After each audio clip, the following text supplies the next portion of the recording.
দাঁড়িয়ে আছি, আপনাদের জাস্ট ভিউটা দেখাচ্ছি।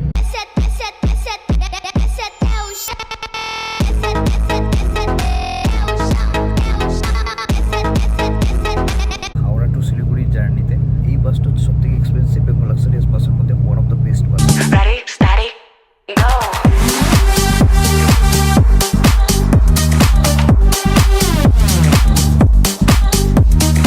ড্রিম মধ্যে এমন কোনো জিনিস নেই যেটা নেই। বায়ো টয়লেট থেকে আরম্ভ করে পুরো ইন্টারনেট অ্যাক্সেস থেকে আরম্ভ করে ফুল এয়ার কন্ডিশন এবং ফুল স্লিপার বাস, কোনো রকম বসার কিন্তু এখানে সিট নেই। সো হে গাইজ, আমি নিয়ে চলে এসেছি আর একটা নতুন ব্লগ নিয়ে, যেখানে আজকে আমি যাচ্ছি Kolkata to Siliguri one of the best cruiser বাসটিতে। আপনার নামটা বলুন। মলয় সাহা। আচ্ছা, মলয় সাহা। আজকে কলকাতা টু শিলিগুড়ির এই জার্নিটার এক্সপিরিয়েন্স সবটাই তোমাদের কাছে তুলে ধরবো। ফেসিলিটিস কী কী, সুবিধা অসুবিধা সবটাই শেয়ার করব।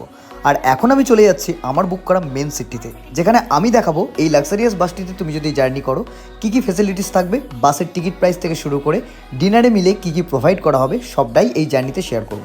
এখন আমি চলে যাচ্ছি আমার মেন সিটটিতে, যেখানে আমি তোমাদেরকে প্রত্যেকটা জিনিস ডিটেলসে দেখাবো। সো এখন চলে এসেছি আমি আমার কাউন্টারটিতে। এখানে তোমরা দেখতে পাচ্ছ হেডফোনস, রিমোট, ব্যাকরেস্ট থেকে শুরু করে চার্জার, সকেট সব কিছুই ফেসিলিটিস এখানে আছে। এবং যে বেডটি তোমরা দেখতে পাচ্ছ, আমি বলে রাখি এটা কিন্তু ডবল বেড। এখানে দুটো মানুষ খুবই কমফোর্টেবলভাবে রিল্যাক্সে জার্নি করতে পারবে।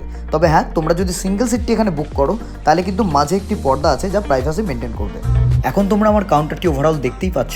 আমি বলে রাখি, আমার হাতে যে ব্ল্যাঙ্কেটটি এখন দেখছো, এই এসি বাসে উঠে তোমাদের যদি মিডনাইটে প্রচণ্ড শীত করে তাহলে এই ব্ল্যাঙ্কেটটি তোমরা ইজিলি ইউজ করতে পারবে। অ্যান্ড কাউন্টারটির ভেতর বেশ কিছু ফিচার্স তোমাদেরকে দেখাই। Reading lights and air filter. এখানে কেউ যদি মিডনাইটে বুক রিডিং বা রাইটিংয়ের ইচ্ছা হয়, ইটস এনাফ ফর দিস। এই এয়ার ফিল্টারটির কারণে কাউন্টারটির মধ্যে গুমোট বা সাফোকেশন হওয়ার কোনো চান্সই নেই।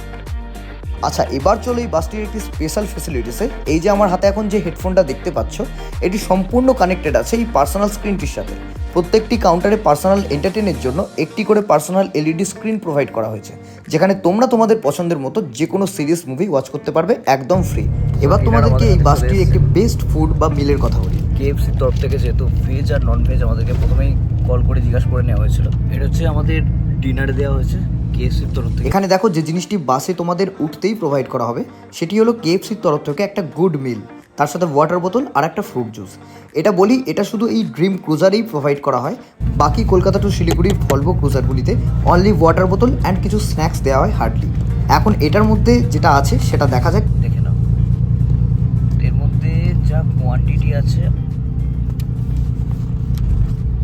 এর যে কাপটার সাইজ, ফুল কাফি কিন্তু আমাদের রাইস এবং তার মধ্যে চিকেন পপকর্ন কিন্তু অনেকটাই আছে। আর এটি কতটা টেস্টি সেটা তোমাদেরকে এখন বলি। বাসে উঠে এটা তোমাদের ফ্রিতে ডিনারটা সার্ভ করছে, টেস্ট হেভি, খুব ফাস্ট কিছু না, বাট খাওয়ার মতো এইটুকুই আমি বলবো। Not bad, not good, and চলে যাবে। ওই কেএফসির ব্র্যান্ড নামে আছে, তার জন্য চলে যাবে। আমাদের পৌঁছাতে হয়তো আর 4 থেকে 5 ঘন্টা সময় লাগবে। তারপর তো এই ডিনারটা কমপ্লিট করি, দেখা হচ্ছে পরের লোকেশনে পৌঁছে তোমাদের সাথে সব কিছুটা শেয়ার করবো।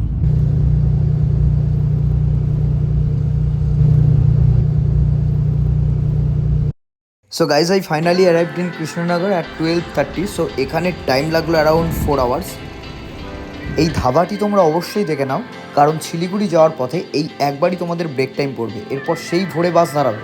সো চলো এখন যাওয়া যাক। আচ্ছা, এখন ডিনার করতে হবে। ডিনারের মেন মেনু একটু তোমাদেরকে শো করি। সো ফার্স্টলি আই অর্ডার রুটি চিকেন তরকা, বাট এসব খেয়ে সত্যি বলতে পোষায় না। আমি আবার অর্ডার দিলাম সিম্পল কাতলা মাছ, ডাল, ভাত, সবজি। তবে এখানে একটা তোমাদেরকে ওয়ার্নিং দিই, এই ব্রেক টাইমটা কিন্তু এখানে অনলি 30 মিনিটস। যদি বাই চান্স টাইমটা ওভার করো তাহলে কিন্তু বাস চলে যাবে। ইন কেস যদি এরকম সিচুয়েশন তোমরা ফেস করো, তাহলে তোমরা কিন্তু বাসের নাম্বারে কল করবে, অবশ্যই তারা কিন্তু রিসিভ করতে আসবে। হাওড়া থেকে শিলিগুড়ি যারা আসছো, যারা বাস বুকিং করছো, তবে তোমাদের প্রত্যেকজনকে শুধু একটা কথাই বলবো যে টিকিটে পুরো ডিটেলস লেখা থাকে, কী প্রোভাইড করবে ওনারা, সেই ডিটেলস অবশ্যই চেক করবে। আর প্রত্যেকটা বাসের প্রাইস কিন্তু আপ ডাউন হয়। তোমরা যে কোনোভাবে যে কোনো সাইট থেকে কাটতে পারো, সমস্ত টিকিটে তাদের ডিটেলস দেওয়া থাকবে, বাই টয়লেট থাকবে, যেটা সবথেকে বেশি ইম্পর্টেন্ট।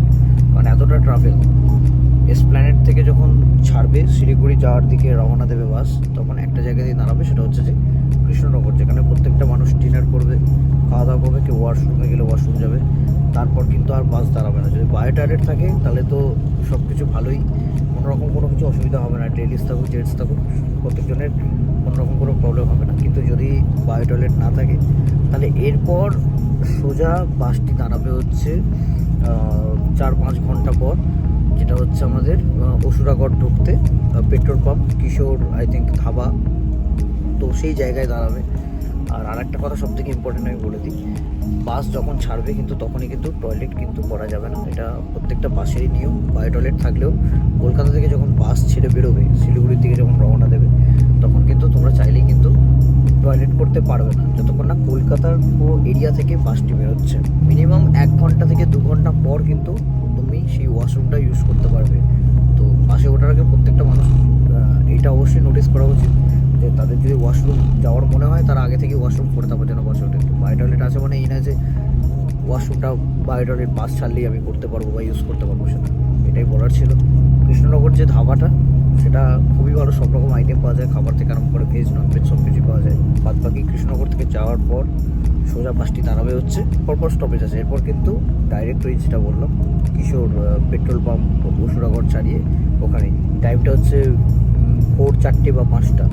সেখানে কফি টফি মানুষ খেয়ে দেন তারপর সোজা ডাইরেক্ট এবার কিষানগঞ্জ হয়ে ডাইরেক্ট চলে যাচ্ছে শিলিগুড়ি। চলো তোমাদেরকে সবটাই দেখাবো আপাতত, চলো টাটা। আর ভিডিওতে সমস্ত কিছু ডিটেলস আমি তোমাদের আপডেট দেবো, তো তোমরা সাথে থাকো, ব্লগটি দেখতে থাকো।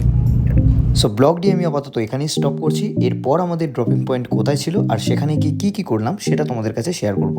এরপর আমি আমার পছন্দের সিরিজ চালিয়ে আমি আমার স্লিপ মোড অন করি। দেখা হচ্ছে নেক্সট ভিডিওতে, ততক্ষণের জন্য take care, tata and don't forget to subscribe here.